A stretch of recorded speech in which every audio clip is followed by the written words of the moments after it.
एक बात मुझे आपको नोट करवानी है, मुझे आपको बताना है कि आज की बात जो आप 9 बजे से देखते हैं इसका टाइम बदलेगा और 15 जून से ये शो आप देख सकेंगे 8:30 बजे से।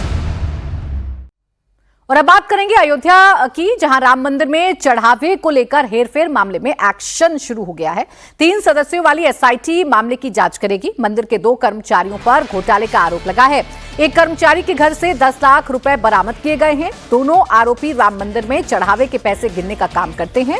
इस मामले का खुलासा तब हुआ जब एक कर्मचारी ने करीब 1.5 करोड़ रुपए की जमीन खरीदी और दूसरे ने करीब 40 लाख रुपए का प्लॉट लिया, जबकि इनकी सैलरी सिर्फ 18 से 20 हजार रुपए थी। और इसी मसले को लेकर विपक्ष भी लगातार हमलावर है। खासकर अखिलेश यादव बार बार सवाल पूछते हैं कि जो राम के सबसे बड़े भक्त हैं, उन्हीं के नाक के नीचे राम मंदिर के जो चंदा है उसमें घोटाला कैसे हो रहा है।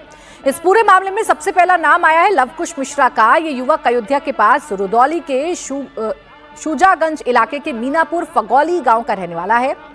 इसकी जिम्मेदारी राम मंदिर में दान पात्रों से पैसे निकालने और गिनने की थी।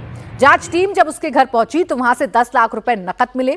इनमें से कुछ पैसे घर की अलमारी में रखे थे और कुछ पैसे गोबर के ढेर में छिपा कर रखे हुए थे। गांव के लोग भी बताते हैं कि राम मंदिर में नौकरी मिलने के बाद से लवकुश की आर्थिक स्थिति बहुत तेजी से बदली थी। हालांकि लवकुश के पिता ने अपने बेटे को निर्दोष बताया है।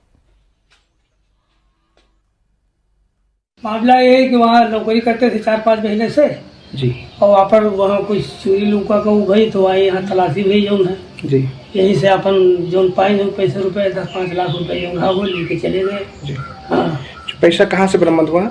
अंदर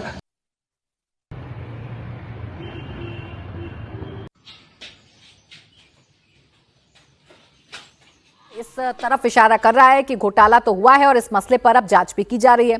उत्तर प्रदेश सरकार ने इस मामले की जांच के लिए 24 घंटे के भीतर एसआईटी का गठन किया। इस टीम में आईएएस विजय विश्वास पंत, आईपीएस किरण एस और वित्त विभाग के विशेष सचिव नील रतन शामिल हैं।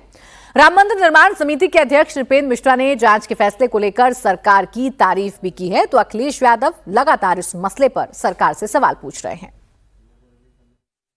राज्य सरकार ने 24 घंटे से कम समय लिया और एसआईटी गठित कर दी और एसआईटी में इतने वरिष्ठ अधिकारी रखे गए हैं। यानी आप देखें कि एक मंडलायुक्त है, पुलिस की जो हाईएस्ट एक व्यवस्था होती है आईजी हैं, ऐसे आईजी हैं। मुझे बताया गया, मैं जानता नहीं हूँ, लेकिन मैंने कुछ जो जानकारी की तो वह अनेक वर्ष सीबीआई में कार्य किए हैं, अनुभवी हैं और तीसरे वित्त विभाग के विशेषज्ञ हैं।